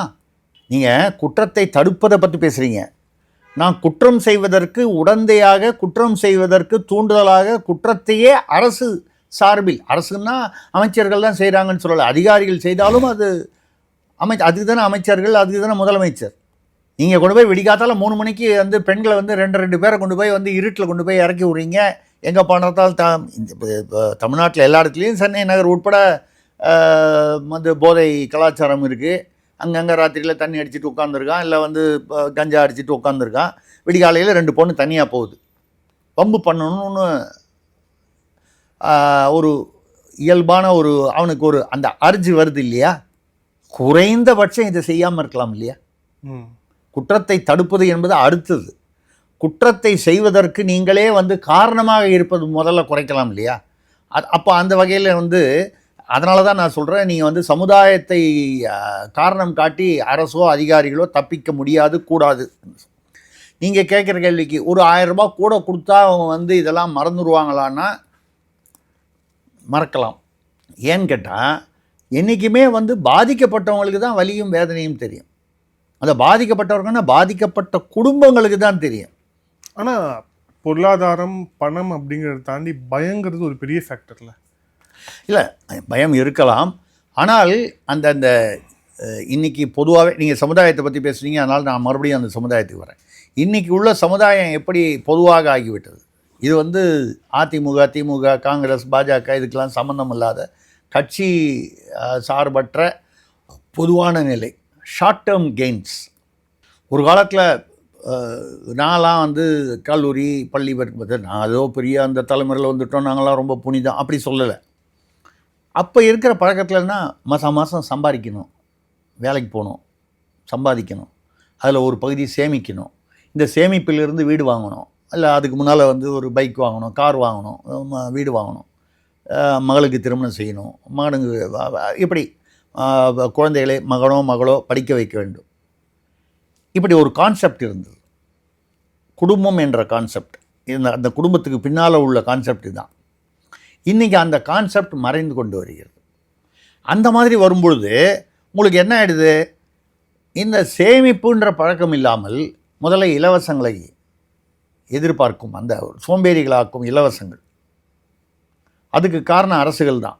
அது நான் சொல்கிறது திமுகவோ அதிமுகவோ எந்த கட்சி அதற்கு காரணமாக இருந்தாலும் இலவசங்களை வந்து கொடுத்து மக்களை ஏமாற்றுவது, இது ஒரு சோம்பேறிகளை ஆக்குவது ஒன்று. அடுத்தது, நீங்கள் வந்து இவங்களுக்கு வேலை வாய்ப்பு கொடுக்கல, இலவசத்தையும் கொடுத்துறீங்க, வேலை வாய்ப்பும் ஏற்படுத்துறது இல்லை. இன்றைக்கி வந்து முதலீடுகள்லாம் எங்கே போகுது? ஆந்திராவுக்கு போகுது, மகாராஷ்டிராவுக்கு போகுது. தமிழ்நாட்டுக்கு ஏன் வரல? 12 லட்சம் கோடி முதலீடு வந்துருச்சு அப்படின்னு சொல்லி முதலமைச்சர் சொல்கிறாரு, அன்புமணி பின்னாலேயே சொல்கிறாரு, மற்ற எதிர்கட்சிகள்லாம் சொல்கிறாங்க. ஆளுநரே என்ன சொல்கிறாரு, 1 லட்சமோ 1.5 லட்சம் கோடி தான் வந்திருக்கு, மிச்சம்லாம் MOUவாக தான் இருக்குது. அப்போ இது வெறும் அந்த விளம்பர அரசியலாகவே நடந்து கொண்டிருக்கிறது. இப்படி வரும்பொழுது இன்றைய ஒரு தலைமுறை வந்து அதையும் நம்ம வந்து வெறும் அரசுகளை மட்டும் குறை சொல்வது நம்மளுடைய நோக்கம் அல்ல. என்ன ஒரு இந்த தலைமுறை என்ன நினைக்க ஆரம்பிச்சிருச்சுன்னா, இந்த லாங் டேர்மாக திங்க் பண்ணாமல் எல்லாமே ஷார்ட் டேர்ம். எனக்கு இன்றைக்கி என்ன லாபம், எனக்கு இன்றைக்கி என்ன கிடைக்கும் அப்படின்னு நினைக்கக்கூடிய ஒரு என்ன சொல்கிறது, ஒரு மோசமான ஒரு அவலமான ஒரு சூழ்நிலை. நீங்கள் யார் வேணாலும் பாருங்கள், எந்த வேலையில் இருக்கிறவன என்ன பண்ணுறான்னா, சைட்டில் என்ன பண்ணுறான்னா ரியல் எஸ்டேட் பண்ணுறான்னா. பண்ணக்கூடாதுன்னு நான் சொல்லலை.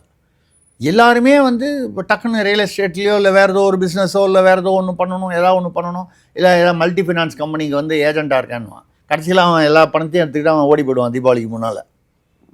அப்போது குறுக்கு வழியில் குறைந்த காலத்தில் அதிகமாக சம்பாதிக்க வேண்டும் அப்படிங்கிற எண்ணம் வந்து பொதுவாக இந்த தலைமுறைக்கு வந்துவிட்டது. நீங்கள் மறுபடியும் அது வந்ததுக்கு காரணம் என்னன்னு பார்த்தீங்கன்னா, நீங்கள் இந்த விஷியஸ் சர்க்கிள்னு சொல்கிற மாதிரி அரசியல்வாதிகள் 20 வருடங்களுக்கு முன்னால் ரிக்ஷா ஓட்டியிருந்தவர், லாரி ஓட்டியிருந்தவர், இப்போ பிளம்பராக இருந்தவரெலாம் வந்து இன்றைக்கி சம்பாதிச்சு ஒரு வீடு வாங்கிட்டாரு, பொண்ணு பையனுக்கு கல்யாணம் பண்ணி நல்லபடியாக படிக்க வச்சு கல்யாணம் பண்ணார் அப்படின்னா அது வந்து வளர்ச்சி. எல்லோரும் வந்து 20,000 கோடி 30,000 கோடி வந்து அரசியல்வாதிகள் வந்து சம்பாதிச்சாங்க. 25 வருஷத்துக்கு முன்னால் அவர் சைக்கிளில் போயிருந்தார், அவர் வந்து பாத்திர கடை வச்சுருந்தார். அரசியல்வாதிகள் பேரை குறிப்பிடுவானா நான் சொல்லும்போதே புரிய வேண்டியவங்களுக்கு புரியும். லாரி டிரைவராக இருந்தார், பிளம்பராக இருந்தார். பிளம்பராக இருந்து அவர் வந்து வளர்ச்சி அடையக்கூடாது என்பது நமது வாதம் அல்ல. முறையான வளர்ச்சி அடைஞ்சிருந்தால் யாரும் அதை பற்றி சந்தோஷப்படுவாங்க. எல்லா பிளம்பரும் எல்லா லாரி டிரைவரும் இன்றைக்கி வந்து 20,000 கோடி 30,000 கோடி ரூபா சம்பாதிச்சிட முடியுமா? சம்பாதிக்கிறாங்கன்னு இந்த அரசியல்வாதிகளை பார்க்கும்போது அது எந்த கட்சியாக இருந்தாலும் அந்த பொதுமக்களுக்கு வந்து அந்த தலைமுறை என்ன ஆகுது, இந்த குறுக்கு வழியிலும் குறைந்த காலத்திலும் நானும் 1 கோடி சம்பாதிக்கணும். ஒரு காலத்தில் வந்து மாதம் 1000 ரூபா நான் வந்து சேமிப்பு பண்ணி வருஷத்துக்கு ஒரு 10,000 ரூபாயாவது சேமிப்பு பண்ணணும் அப்படிங்கிற அந்த எண்ணமெல்லாம் போய் இவன் நினைக்கும் போதே அந்த கனவு காணும் போதே இப்போ கேட்டார் முதல்வர் 5 வருஷம் முடியும் போது உங்கள் கனவை சொல்லுங்கன்னு. இந்த கனவு சொல்லி இந்த 1 மாதத்துக்குள்ளே இந்த கனவை நிறைவேற்றி வைக்க போகிறாங்க. இது எதுக்கு இந்த விளம்பர அரசியல்? இந்த கனவை வந்து 21 வந்த அடுத்த மாதம்லாம் கேட்டிருக்கணும் அதை. அப்போ எல்லாரும் என்ன கனவு காண்றான்? நான் கோடீஸ்வரன் ஆகணும், அதுவும் என்றைக்கே ஆகணும், அடுத்த மாதமே ஆகணும். ஒரு உதாரணமாக சொல்கிறேன். இப்படி நீங்கள் சமுதாயம் இப்படி ஆகிவிட்டதே என்று சொன்னால் அதற்கு காரணம் வந்து அரசியல்வாதிகள் தான். ஏன்னா அவர்கள் தான் உதாரணமாக திகழ்கிறார்கள். இன்றைக்கி விஜய் சொல்கிறாரு, நான் வந்து அரசியலுக்கு 500 கோடி விட்டுட்டு வந்தேன்னு. எடப்பாடி கூட கேட்டிருக்காரு, உங்களை யார் விட்டு வர சொன்னான்னு. அவர் சும்மா இல்லாமல் அவர் அதிமுகலேருந்து அவர் மட்டும்தான் கொஞ்சம் ஆதரவாக பேசியிருந்தார் விஜய்க்கு. விஜய்க்கு உள்ள அந்த அரசியல் முதிர்ச்சியின்மையினால் திமுகவையும் பகைச்சாச்சு, பாஜகவையும் பகைச்சாச்சு, இப்போ வந்து அதிமுகவையும் பகைச்சாச்சு. காங்கிரஸு அது என்ன நிலைமையில் இருக்குதுன்னு காங்கிரஸுக்கே புரியாத ஒரு சூழ்நிலையில் இருக்குது. கனிமொழி போய் பேசிட்டு வந்திருக்காங்க. அவங்க ஏதோ ஒரு கேட்குறாங்க, 41 சீட்டு கேட்குறாங்க, 2 ராஜ்யசபா சீட்டு கேட்குறாங்க, 20 உள்ளாட்சி இதெல்லாம் கேட்குறாங்க. அதிகாரத்தில் பங்குன்னு கேட்டால் என்ன தப்புன்னு ராகுலே வந்து ஃபீல் பண்ணுறாரு. அதெல்லாம் தாண்டி ஏதோ ஒரு செட்டில்மெண்ட்டுக்கு வருவாங்க. ஏதோ 27 சீட்டு கொடுக்குறதா வந்து கனிமொழி அவர்கள் பேசுகிறதாக தகவல்கள் வருகின்றன. ஏதோ 30 32ன்னு ஏதோ ஒரு செட்டில்மெண்ட்டுக்கு வருவாங்க. ஆனால் என்ன என்றால் 500 கோடி ரூபாய் சம்பாதிப்பவர் வந்து வருஷத்துக்கு ஒரு 500ன்னு நம்ம சொல்கிறது அதிகமாக இருக்கும், 300ன்னு வச்சுக்கலாம். 100 கோடிக்கு மேலே போனால் எல்லாமே சைபர் தானே. அந்த மாதிரி வர்றவர் அரசியலுக்கு வருகிறார் என்பது, அரசியலுக்கு வரக்கூடாதுன்னு நம்ம சொல்லலை. அப்படி வரும்பொழுது அரசியலுக்கு வந்தால் அப்போ ஊழலுக்கு எதிரான ஒரு ஆட்சியை கொடுப்போம், நாங்கள் 1 பைசா தொடமாட்டோம். விஜய் புலி படத்தில் நடித்த 15 கோடி ரூபாயை வந்து வருமான வரியில் காமிக்காதனால வந்து 1.5 கோடி ரூபா அவருக்கு அபராதம் போட்டாங்க. அதுக்கு எதிராக ஏன் உயர்நீதிமன்றம் போகிறாரு? ஐயா ஆடிட்டர்கிட்ட கொடுத்தா அவர் விட்டுட்டார், தவறு பண்ணிட்டார், தவறாயிடுச்சு, நான் வந்து அதுக்கு உண்டான வரியை கட்டுறேன்னு சொல்லலாம், இல்லை அபராதத்தை கட்டிடுறேன்னு சொல்லலாம். அதுக்கு எதிராக உயர்நீதிமன்றம் ஆக அந்த பணம் யாருது? மக்களுக்கு சேர வேண்டிய வரி தானே. அப்புறம் நீங்கள் எப்படி ஊழலுக்கு செங்கோட்டையனை வந்து உங்கள் பக்கம் கூப்பிட்டு வந்துட்டீங்க அதிமுகலேருந்து? அதிமுக ஊழல் கட்சின்னு சொல்கிறீங்க. நான் வந்து அதிமுக ஊழல் கட்சி இல்லைன்னுலாம் நான் பேச விரும்பலை. திமுக அதிமுக எல்லா கட்சியிலையும் ஊழல் இருக்குது. அங்கே இருக்கிற செந்தில் பாலாஜி தான் இங்கே வந்திருக்காரு, 10 பேர் அங்கேருந்து இங்கே வந்திருக்காங்க, ஊழல் செஞ்சவங்க தான் இங்கே வந்திருக்காங்க. நாளைக்கு திருப்பி அங்கே போவாங்களா தெரியாது. ஆக ஊழல் இருந்திருக்கிறது. செங்கோட்டையன் பேர் வந்து ஊழல் வழக்குகள் இல்லையா? சொத்து குவிப்பு வழக்குகள் இருந்து தான் ஒரு தடவை வந்து உண்மையிலேயே வந்து தனிப்பட்ட சில காரணங்களுக்காக செங்கோட்டையனுடைய மனைவியாரும் மகளும் சென்று செங்கோட்டையனை பற்றி சில புகார்களை, பர்சனல் புகார்களை ஜெயலலிதா அவர்களிடம் முதல்வரிடம் சொன்னபோது அதை மனதில் வைத்துக்கொண்டு அதே சமயத்தில் அவர் மீது இருந்த வழக்குகளை காரணம் காட்டி அவரை வந்து அமைச்சரவையிலேருந்து நீக்கினாங்க. அது விட்டுருங்க. ஆக அவர் மீதும் ஊழல் குற்றங்கள் இருக்கிறது. அவரை கொண்டு வந்து பக்கத்தில் வச்சுட்டு நாங்கள் ஊழலற்ற ஆட்சி, நீங்கள் வரி கட்ட மாட்டீங்க, நீங்கள் வந்து அந்த ஃபாரின் கார் அந்த ஏதோ வெளிநாட்டு இதை வாங்கிட்டு அதுக்கு வந்து வழக்கெல்லாம் போட்டுட்டு இருந்தார், வரி கட்ட மாட்டேன்னு. அப்படிப்பட்டவர் நான் வந்து ஊழல் மக்கள் காசை 1 பைசா தொட மாட்டேன், யாரையும் தொடவும் விட மாட்டேன். இப்போ பாருங்கள், இதில் வந்து யார் வந்து நிற்கிறாங்களோ விஜயோட கட்சியில் 2 கோடி ரூபா டிடி கட்சிக்கு கொண்டு கொடுத்தா தான் அப்படின்னு சொல்கிறாங்க. புஷி ஆனந்த் கேட்குறாரு, தகவல் பத்திரிகையில் வந்து 2 கோடி ரூபா வந்து அவன் எங்கேருந்து கொண்டு வருவான்? ஒரு தொகுதியிலையும் நினச்சி பாருங்கள், 2 கோடி சம்பாதிக்கணுன்னா அவ்வளவு சாதாரணமாக 2 கோடிங்கிறது. அப்போது அந்த பாமர மக்கள் அந்த தொகுதியில் வந்து ஒரு ஒரு ஒரு பொது சேவை செய்தவன் ஒருத்தன் வருவதற்கு வாய்ப்பே இல்லை. அந்த ஏரியாவில் வந்து ஏமாற்றி ஏதோ ஒரு வகையில் வந்து குறுக்கு வழியில் குறைந்த காலத்தில் பணம் சம்பாதித்தவன் மட்டும்தான் உங்களுடைய வேட்பாளராக வர முடியும். அப்படின்னு சொன்னால் நீங்கள் எப்படி ஊழலற்ற ஆட்சியை கொடுக்க முடியும்? நான் எல்லா கட்சியும் கேட்குற மாதிரி விஜயும் கேட்குறேன். அந்த வகையில் இன்று வந்து நீங்கள் சமுதாயத்தை வந்து காரணம் காட்டி நீங்கள் வந்து தப்பிப்பது என்பது தவறு. ஏன்னு கேட்டால் அரசியல்வாதிகளும் தமிழ்நாட்டில் வந்து அது வேறு வந்து அரசியல்வாதிகள் இன்னும் சொல்லும்போது கூடவே இந்த சினிமா ஹீரோக்களும் வந்துடுறாங்க. ஏன்னா சினிமாவுக்கும் அரசியலுக்கும் உள்ள கோடு வந்து மெல்லிய கோடாக இருக்கிறதுனால இவங்கள பார்த்து இந்த முன்னணி ஹீரோ இப்போ எல்லா ரவுடியும் என்ன நினச்சிக்கிறான், தன்னை வந்து ஒரு பெரிய மாஸ் ஹீரோவாக நினச்சிக்கிறான். அதை எடுத்து தான் அருவாள் எடுத்து அவன் 10 பேரை வெட்டுறான். அந்த தைரியமும் வந்து அது ஒன்று போதைப் பொருள் கொடுக்குது, இன்னொன்று வந்து சினிமா கொடுக்குது.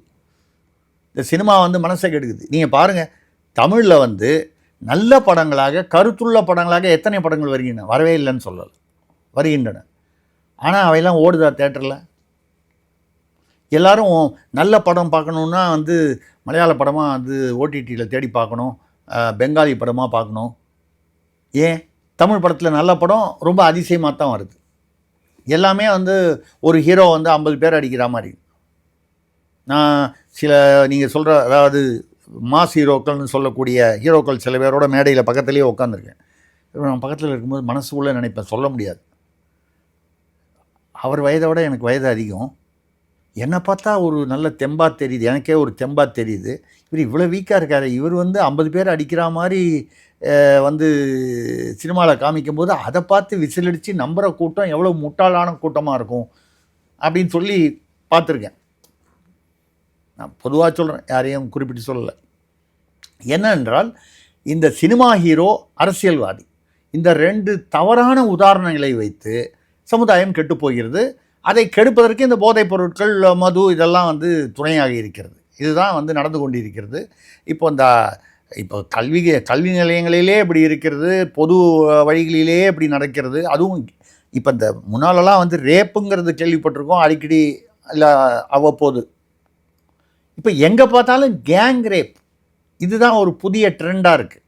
ஒரு பக்கம் பார்த்திங்கன்னா போராட்டங்கள், செவிலியர்கள், மருத்துவர்கள், ஆசிரியர்கள். முந்தானேத்தான் இங்கே திருச்சியில் வந்து ஆசிரியர்கள் வந்து பகுதி நேர ஆசிரியர்கள் நினைக்கிறேன், இல்லை இடைநிலை ஆசிரியர்கள், மனித கழிவு தின்னும் போராட்டம், அடையாள போராட்டமாக கூட இருக்கட்டும். எவ்வளவு ஒரு அவலமான சூழ்நிலை, மனித கழிவு உண்ணும் போராட்டம். அதுக்கு முன்னால் அவங்க நாமம் அழிந்து போராட்டம், அரை நிர்வாண போராட்டம்லாம் பண்ணி பார்த்தாங்க அவங்க. இப்போ பார்த்தீங்கன்னா February 3ஆம் தேதியிலேருந்து ஆக்டோ ஜியோலேருந்து அரசு ஊழியர்கள், மருத்துவர்கள் போராட்டம். இதெல்லாம் போராட்டம் வரும்பொழுது அமைச்சர் மாசு அவர்கள் என்ன சொல்கிறாரு, இப்போ போராட்டம் பண்ணுறது ஒரு ஃபேஷன் ஆகிடுச்சு. எதிர்கட்சியில் இருக்கும்போது அது புரட்சியாக இருந்தது, அது எழுச்சியாக இருந்தது. அந்த புரட்சியும் எழுச்சியும் இப்போது ஃபேஷன்னு சொல்லி நீங்கள் வந்து அதை தரக்குறைவாக பேசும் அளவுக்கு ஆகிவிட்டதா நீங்கள் ஆட்சியில் இருப்பதனால்? அப்போது நீங்கள் பிரச்சனை எங்கே ஆரம்பிக்குது நீங்கள் பாருங்கள். அரசியல்வாதிகிட்டேருந்து ஆரம்பித்து அது குற்றமோ ஊழலோ சொத்து குவிப்போ, இல்லை வந்து சினிமா எடுக்கிறான் பாருங்கள். 3 வருஷத்துக்கு முன்னால் சாதாரணமாக இருந்தவன்லாம் இன்றைக்கி 2000 கோடிக்கு படம் எடுக்கிறான்றான். யாரை சொல்கிறேன்னு உங்களுக்கு தெரியும். தமிழ்நாட்டில் மட்டும் இல்லை, ஜனநாயகனுடைய தயாரிப்பாளர் பெங்களூர்லேருந்து வந்தவர் அவர் உட்பட பேசியிருக்கோம். 3-4 வருஷத்துக்கு முன்னால் ஒன்றுமே இல்லாமல் இருந்தவங்க, அதாவது அந்த அளவுக்கு ஒரு வீச்சு இல்லாமல், பண வீச்சு இல்லாமல் இருந்தவங்க 3-4 வருஷத்துக்குள்ளே 1000 கோடி 2000 கோடி பணம் போட்டு எடுக்கிறாங்கன்னு எங்கேருந்து சார் பணம் வரும்? சக்தியே இல்லாமல் இருந்தவங்களுக்கு திடீர்னு பராசக்தி வந்துடுது. ஆமாம், பராசக்தி, ஆதிசக்தி, எல்லா சக்தியும் வந்துடுது. எப்படி வருது? அதுவும் ஒரு சமயத்தில் வந்து 500 கோடின்னு சொல்லி 4 படம் எடுக்கிறான். அந்த காலத்துலலாம் வந்து ஒரு ஏவிஎம் இருந்தது, விஜயா வாகினி இருந்தது, அதுக்கு முன்னால் மாடர்ன் ஸ்டுடியோ இருந்தது. இவங்கெல்லாம் ஒரு படம் எடுக்கிறதுக்கு வந்து எவ்வளோ கஷ்டப்பட்டு எடுத்தாங்க. அந்த படம் முதலாளிகள்லாம் வந்து அப்போ வந்து அப்போ ரைட் அன்றைக்கி லட்சக்கணக்கில் எடுத்த போதே பெரிய பணம். அப்படி இருக்கக்கூடிய அந்த தொழில்முறை அந்த தயாரிப்பாளர் நிறுவனங்கள் வந்து ஏதாவது ஒன்று சொல்லுங்கள் இப்போ இருக்குதுன்னு. எல்லாத்தையும் இடித்து ஃப்ளாட்டாக கட்டிட்டு மூடிட்டு போயிட்டாங்க. ஊருக்கு தான் உபதேசம். இப்போ கூட பார்த்திங்கன்னா முதல்வர் அவர்கள் வந்து இந்த அம்பேத்கர் கல்யாண மண்டபம்னு இதில் திறந்து வச்சுருக்காரு, பெரம்பூரில், வட சென்னையில். ஏதோ ஒரு 319 ஜோடிகளுக்கு நம்ம திருமணங்கள்லாம் செய்து ரைட்டு அதெல்லாம் பண்ணியிருக்காரு. அங்கே பேசும்போது அவர் அதாவது இவர்கள் பேசுவது ஒன்று, செய்வது ஒன்று. எப்படி இந்த பெண்கள் பாதுகாப்பில் தமிழ்நாடு முதல் மாநிலம் சொல்லும்போதே எவ்வளோ நடந்துக்கிட்டு இருக்கு, அவர் எப்படி சொல்கிறாருன்னு கேட்குறோமோ அதே மாதிரி அங்கே போய் பார்த்தீங்கன்னா இந்த வெறும் வெற்று விளம்பர அரசியல் அப்படின்றது. அங்கே போய் முதல்வர் என்ன பேசுகிறாரு, உங்களுக்கெல்லாம் குழந்தை பிறந்ததுன்னா அதுக்கு வந்து ஆங்கிலத்திலோ சமஸ்கிருதத்திலோ பெயர் வைக்காதீர்கள் தமிழில் வையுங்கள் சொல்லும்போது அடுத்தது அவருக்கே உறுத்தியாக என்னமோ சொல்லிட்டாரு. என் பேர் கூட வந்து ஸ்டாலின்னு தான், அது வந்து ஆங்கிலத்தில், அதான் ரஷ்ய பெயர் இருந்தாலும் ஆங்கிலத்தில் வரக்கூடிய இசு தானே, சமஸ்கிருத எழுத்து இல்லாமல் எங்கேருந்து வரப்போகுது. நீங்கள் அந்த குழந்தைகளுக்கு அந்த புது திருமண தம்பதிகளுக்கு சொன்னீங்க, ரைட்டு. உங்கள் குடும்பத்தில் தானே சன்ஷைன் பள்ளிக்கூடம் நடத்துகிறீங்க, உங்களுடைய கிளை குடும்பத்தில் தானே சன் பிக்சர்ஸு சன்னு எல்லாம் பேர் வச்சுருக்காங்க. ஏன் சூரியன் வச்சா வலிக்குமா, ஆதவன் வச்சா வலிக்குமா, கதிரவன் வச்சா வலிக்குமா, ரெட் ஜெயண்ட்டுன்னு வைக்கிறீங்களே, Cloud9 அங்கே அழகிரி பையன் வச்சாரு, இதெல்லாம் தமிழ் பேர் வைக்கக்கூடாதா? அப்போ ஊருக்கு தான் உபதேசமா? இந்த கேள்வி இயல்பாக எழக்கூடிய கேள்வி தானே. முதல்வர் குடும்பத்தில் அதே மாதிரி கடவுள் மறுப்புன்னு வெளியிலலாம் சொல்கிறீங்க, உங்கள் குடும்பத்திலேயே கடவுள் நம்பிக்கை கோயில் கோயிலாக போகிறவங்க இருக்காங்க. அது நம்ம போகிறவங்கள வந்து தப்புன்னு சொல்லலை. நீங்கள் அவங்களுடைய கடவுள் நம்பிக்கையை வந்து மதிக்கிறீர்கள், உங்கள் வீட்டில் இருக்காங்கன்றதுனால. பொதுமக்கள் வர இடத்துல வந்து நீங்கள் வந்து அந்த கடவுள் நம்பிக்கையை பற்றி வந்து டெங்கு மலேரியா சனாதனத்தை ஒழிப்போம் என்ன ஒரு நீதிபதி வந்து சொன்னார்னா அது வந்து அவருக்கு எதிராக போராட்டம், அவருக்கு எதிராக புத்தகங்கள் வெளியிடுற அளவுக்கு ஒரு தைரியம் வந்துடுது. இப்போ உச்ச நீதிமன்றமே கேட்குது, அந்த நீதிபதிக்கு எதிரான போராட்டங்களில் அதுக்கு நீங்கள் என்ன நடவடிக்கை எடுத்தீர்கள்? அதுக்கு பதில் சொல்கிறாங்க காவல்துறை, அந்த புத்தகம் அவரை பற்றி போட்ட புத்தகத்தை வந்து நாங்கள் பேன் பண்ணிட்டோம். அது மட்டுமா? நீதிமன்றத்தை வளாகத்திலேயே போராட்டங்கள் நடந்ததே, அதை பற்றி பேசுகிறாங்களா காவல்துறை? அப்போ காவல்துறை என்ன புரியாமையாக இருக்குது? நீதித்துறைக்கே இந்த கதி. நான் நீதிபதி யார் என்ன அவருடைய நீதிபதின்னு வந்தாச்சுன்னா நீங்கள் நீதித்துறைக்கு யாருக்குமே மரியாதை இல்லை என்றால் அதுக்கப்புறம் எப்படி வந்து அப்புறம் சமுதாயம் கெட்டு போச்சு. இது ஆக ஊருக்கு உபதேசம், குற்றங்களை அரசே வந்து தூண்டுகிறது, உடந்தையாக இருக்கிறது, இல்லை ஒரு வகையில் காரணமாகிறது, அந்த செவிலியர்கள் கிளம்பகத்தில் இறக்கி விட்ட மாதிரி. இப்படி இருக்கும்பொழுது நீங்கள் வந்து சமுதாயம் கெட்டுவிட்டது என்று சொல்லுவது ஒரு எஸ்கேபிசம். அந்த எஸ்கேபிசம் அதில் ஓரளவு நியாயம் இருந்தால் கூட அதை ஏற்றுக்கொள்ள முடியாது. அரசியல்வாதிகளும் அதிகாரிகளும் தான் இந்த குற்றங்களுக்கு வந்து முற்றிலுமான காரணம். ஏன்னா அது சொல்லும்போது தான் அந்த கேள்வி இப்போ நீங்களே கேட்டீங்க, ஜெயலலிதா இருக்கும்போது மக்கள் வந்து ஜெயலலிதா இருக்கும்போது இப்படிலாம் நடக்காதுன்னு சொன்னாங்க. ஒரு ஜெயலலிதாவால் எப்படி வந்து அப்படி ஒரு இதை கொண்டு வர முடிஞ்சுது? உங்களுக்கு அந்த ஒயமாரில் பேங்க் ஆஃப் பரோடா ஒரு கொள்ளை நடந்தது. அப்போ அந்த பீரியடில் ஜெயலலிதா சிஎம்மாக இருக்கும்போது சொல்லி முடிச்சிடுவோம். அது முடிஞ்சவொன்னே அன்றைக்கி நைட்டு வந்து தாம்பரத்துக்கிட்ட அந்த வட இந்தியாவிலேருந்து வந்த மோமடி கொள்ளைக்காரர், அது எப்போவுமே பெரிய இது என்னென்னா நம்ம ஏதோ வட இந்தியாவிலேருந்து வந்தால் தான் அவன் கொள்ளைக்காரன்னு. அப்படி பார்க்க போனால் திருச்சி பக்கத்தில் ராம்ஜி நகர் இருக்கு, அது பூரா அந்த ஒரு காலத்தில் இப்போ மாறிட்டு இருக்கலாம். அந்த ராம்ஜி நகர்லேருந்து கொள்ளையர்கள் வந்து வட மாநிலங்களில் போய் கொள்ளையடிச்சிட்டு இங்கே திரும்பி வந்துடுவாங்க. தமிழ்நாடு முழுக்க நீங்கள் எங்கே வந்து பைக், அப்போது நான் கல்லூரி அந்த அந்த என்னுடைய இளமை காலத்தில்னு வச்சுங்க, அந்த காலத்தில் தமிழ்நாட்டில் எங்கே பைக்கு காணாமல் போச்சுன்னா, ஒருத்தர் காணாமல் போச்சுன்னா என்ன பண்ணுவாங்க, நேராக மீன் சுருட்டின்னு இருக்குது ஜெயங்கொண்டாம் பக்கத்தில், அங்கே போய் அங்கே புரோக்கர்கிட்ட கேட்டால் வண்டி நம்பர் சொன்னால் திருடிட்டு வந்தது யாருன்னு சொல்லிவிடுவான். அவங்ககிட்ட விலை பேசி வாங்கிக்கணும் நம்ம வண்டியை. ஆனால் 2 நாள் தான் டைம், 2 நாளைக்கு அப்புறம் அவன் பிரிச்சுடுவான். 2 நாள் வெயிட் பண்ணுவாங்க. ஓனர் தேடிட்டு வந்தால் அவர்கிட்டயே 5000 10,000 வாங்கிட்டு கொடுத்துடலாம். உங்கள் வண்டி நீங்களே விலை கொடுத்து வாங்க வேண்டிய சூழ்நிலை. இல்லைன்னா பிரிச்சுட்டாங்கன்னா ஸ்பேர் பார்ட்ஸ் எல்லாம் ஸ்பேர்ஸாக போயிடும். இப்போ நான் சொல்கிறது எதுக்கானா, வட மாநிலத்துலேருந்து இங்கே வந்து கொள்ளை அடிக்கிறாங்க, ஏதோ நம்ம இப்போ இங்கேருந்து போய் அங்கே அடிக்கிறவனை வந்து அப்பா அவனு சொல்லுவான், மதராசிகள் வந்து கொள்ளையடிக்கிறார்கள்னு நம்ம அவனை சொல்கிற மாதிரி அவன் நம்மளை சொல்லுவான். ஆக குற்றம் செய்பவர்கள் எல்லா இடத்துலையும் இருக்காங்க. இதை மாதிரி ஒரு சூழ்நிலை வந்து அந்த அந்த அன்றைக்கி நைட்டு தாம்பரத்தில் வந்து டிஜிபியோ கமிஷனரோ ஃபோன் பண்ணி இதை நான் வேறு நிகழ்வில் கூட சொல்லியிருக்கேன். ஜெயலலிதா முதல்வரிடம் கேட்குறாங்க, அவங்கள ரவுண்ட் ஆஃப் பண்ணிட்டோம், தூங்கிட்டு இருக்காங்க, கைது பண்ணி என்கவுண்டர் தப்பிக்க முயற்சி தான். வழக்கமாக எல்லா என்கவுண்டர்லேயும் எல்லா காவல்துறையும் வழக்கமாக சொல்கிறது தான். பார்த்தீங்கன்னா எல்லா என்கவுண்டரும் எப்போ நடக்கும்னா விடிகாத்தால் இருட்டில் தான் நடக்கும். அவர் வந்து ஒளிச்சு வச்சுருக்கிற இப்போ கூட அந்த நாட்டுக்குண்டு வீசியவர் வந்து அந்த வெள்ளை ராஜா கொட்டுராஜாவை வந்து அது எப்படி வந்து அந்த திருமாந்துறைன்னு அந்த பெரம்பலூர் பக்கத்தில் அங்கே வந்து பண்ணிவிட்டு அவர் வேறு எங்கேயோ போய் அவர் அரெஸ்ட் பண்ணியிருக்காங்க. அங்கே வந்து நான் நாட்டுக்குண்டெல்லாம் ஒளிச்சு வச்சுருக்கேன், வாங்க காமிக்கிறேன்னு கூப்பிட்றாரு அவர். அந்த இடத்த கூப்பிட்டு போனோன்னா என்கவுண்டர். அப்போ வந்து அவர் கரெக்டாக வந்து ஒரு எஸ்ஐயோ ஒரு இன்ஸ்பெக்டரையோ அவர் குண்டு வீச தாக்குதல் நடத்த முயற்சிக்கிறார். இது அந்த என்கவுண்டருக்கு பின்னால் எல்லா எந்த கட்சி ஆண்டாலும் இந்த என்கவுண்டர் கதை என்பது இப்படி தான் இருக்கும். அதுக்குன்னு ஒரு ஸ்டாண்டர்ட் ஆப்ரேட்டிங் ப்ரொசீஜர், ஒரு ஃபார்முலா. இது வந்து நான் வந்து சரி தவறு என்பதை தாண்டி அவ்வப்போது இப்படி ஒரு அதிர்ச்சி ஷாக் ட்ரீட்மெண்ட் ஒன்று கொடுத்தா தான் கொஞ்சம் அந்த பயம் வரும். அப்படிங்கிறதுல வந்து நீங்கள் வந்து தார்மீக ரீதியாக இது சரியா அப்படின்லாம் வந்து பார்க்காம இந்த மாதிரி ஒரு ஷாக் ட்ரீட்மெண்ட் வந்து சமுதாயத்திற்கு அவசியமாகிறது. அப்படிங்கிற வகையில் அன்றைக்கி வந்து அந்த வட இந்திய கொள்ளையர்கள் தூங்கிட்டு தான் இருந்தாங்க. வெளியில் வந்த தகவல் அப்போ எதிர்கட்சிகளான்னு சொன்னாங்க இது போலி என்கவுண்டர், அவங்கள வந்து கைது பண்ணியிருக்கணும். அவங்க எல்லாரையும் 7 பேரும் என்னமோ. ஆனால் அதற்கப்புறம் ஒரு வங்கி கொள்ளை கூட, ஏன்னா பட்டப்பகலில் மத்தியானம் 3 மணிக்கே என்னமோ நடந்தது, மோமுடி போட்டு ஒரு தேசியமயமாக்கப்பட்ட வங்கியில். அதுக்கப்புறம் ஒரு வங்கி கொள்ளை கூட தமிழ்நாட்டில் வந்து நடக்கலை. அப்போது நீங்கள் வந்து அந்த இடத்துல வந்து அவங்க பண்ணது வந்து டெக்னிக்கலாக கரெக்டாக இல்லையான்னு சொல்கிறத விட, எதை செய்தால் இந்த சமுதாயத்திற்கு ஒரு பயம் வரும், சமுதாயம் நம்ம சொல்கிறது சமுதாயத்தில் குற்றவாளிகளுக்கு, குற்றம் செய்ய துணிபவர்களுக்கு பயம் வரும் என்பது ஆள்பவர்களுக்கு புரிந்திருக்க வேண்டும். அந்த ஆளுமை வேண்டும். ஜெயலலிதாவுக்கு அந்த ஆளுமை இருந்தது அப்படின்னு நம்ம சொல்கிறோம்.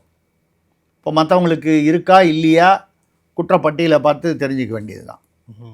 இதுதான் வந்து இன்றைய நிலை. ரொம்ப வருத்தமான நிலை. இப்படியே தமிழ்நாடு போய்கொண்டிருந்தால் நம்ம வந்து சும்மா வெளியில் பேசலாம், வந்து இந்தியாவிலேயே சிறந்த மாநிலம், உலகத்திலேயே சிறந்த நாடு நம்மளுதானே. இல்லை யாரோ ஒரு பொருளாதார மேதைன்னு ஒருத்தர் போட்டு விட்டார் கமிட்டியில். அவர் என்ன சொல்கிறாருன்னா, தமிழ்நாடு தனி நாடாக இருந்திருந்தால் ஜெர்மனியை பின்னுக்கு தள்ளி உலகத்திலேயே 3வது நாடாக வந்திருக்கும், அந்த அளவுக்கு ஸ்டாலின் முன்னேற்றி விட்டார்.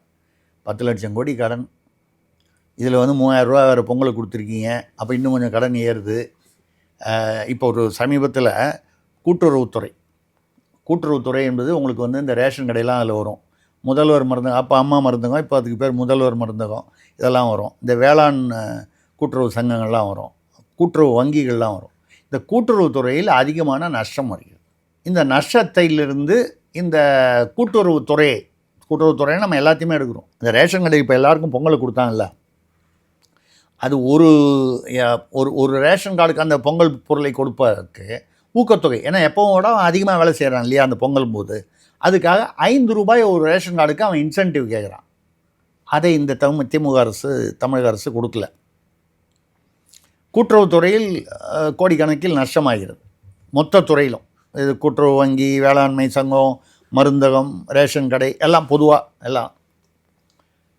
இதில் வந்து இதை எப்படி நஷ்டத்திலிருந்து மீட்பது என்பதற்கு ஒரு ஆய்வுக் கூட்டம் ஒரு பீச் ரிசார்ட்டில் அதிகாரிகளை வைத்து, அதோடைய பதிவாளர் நந்தகுமார் என்பவர், கூட்டுறவுத்துறை பதிவாளர் நந்தகுமார், ரிஜிஸ்ட்ரார்னு சொல்லுவாங்க, அங்கே வச்சு அதிகாரிகள் எங்கே பீச் ரிசார்ட்டில் 2 நாளைக்கு, ஒரு நாளைக்கு 10 லட்சம் ரூபா செலவு, கிட்டத்தட்ட 5 ஸ்டார் 7 ஸ்டார் அந்த ரேஞ்சில். அண்ணா நகரில், மாதவரத்தில், இங்கே கூட்டுறவு தலைமையகம் கீழ்ப்பாக்கத்தில், எல்லா இடத்துலையும் ஏசியோட மிகப்பெரிய வந்து அரங்கம், கான்ஃபரன்ஸ் ஹால் இருக்குது. இப்படி எல்லா இடத்துலையும் இவ்வளோ பேர் உட்காரலாம் அப்படிங்கிற அளவுக்கு அரங்கங்கள் ஏசி வசதிகளோடு இருக்குது. கீழ்ப்பாக்கத்தில் தலைமையகத்தில் இருக்குது, மாதவரம், அண்ணா நகர், இந்த கூட்டுறவு சங்கங்கள்லாம் அங்கங்கே இது மாதிரி அரங்கங்கள்லாம் வந்து கட்டியிருக்காங்க. அது அதிமுக பீரியடில் கட்டினாங்களா, திமுக பீரியடில் கட்டினாங்களா, இருக்குது. அங்கே கூட்டத்தை வச்சுக்கலாமே. அந்த செலவு, காப்பி தேநீர் ஏதோ செலவு, அந்த மாதிரி ஏதோ டிஃபன் செலவுனா கூட பரவாயில்ல. அது கூட பயமாக இருக்குது சொல்கிறதுக்கு திமுக ஆட்சியில். ஏன்னு கேட்டால் தீயணைப்பு வீரர்களுக்காக வந்து 10 நாளைக்கு வந்து டிஃபன் காப்பி செலவு 16 கோடின்னு கணக்கு காமிச்சாங்க. ஆளுக்கு ஒரு நாளைக்கு ஒவ்வொருத்தரும் 200-300 பஜ்ஜி சாப்பிட்டுருந்தா தான் அவ்வளோ செலவாக முடியும்.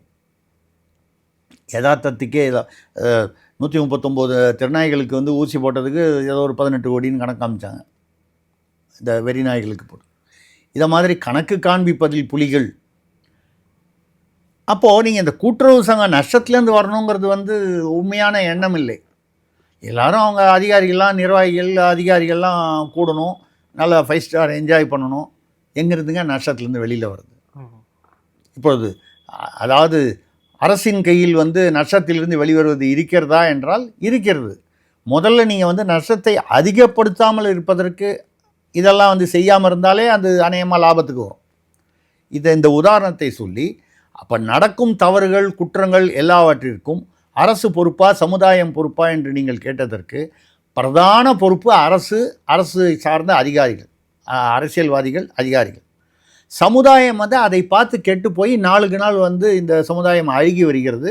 ஆனால் அழுகுவதற்கு காரணமாக இருப்பது அரசியல்வாதிகளும் அதிகாரிகள் என்று சொல்லி முடித்துக்கொள்வோம். நன்றி சார். பல்வேறு கேள்வி thank you sir. Thank you so much. நன்றி, வணக்கம்.